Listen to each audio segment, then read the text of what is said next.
5 frases tóxicas para calar a boca de qualquer um, sem perder a classe. Atenção, já curta e salve esse vídeo para usar, caso você precise. Gritar não demonstra autoridade, abaixe seu tom para falar comigo. Você fala mal da minha vida, como se a sua fosse um belo exemplo. Eu só escuto argumentos quando você tiver alguns que não sejam baboseiras de 5ª série, aí você pode falar comigo. Escreva no seu teclado, eu sou, e deixe seu corretor completar.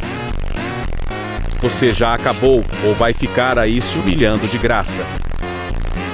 Você acha que vai me atingir com esses argumentos inúteis? Eles são tão ridículos quanto a você. Você parece uma moeda, vale pouco e tem 2 caras.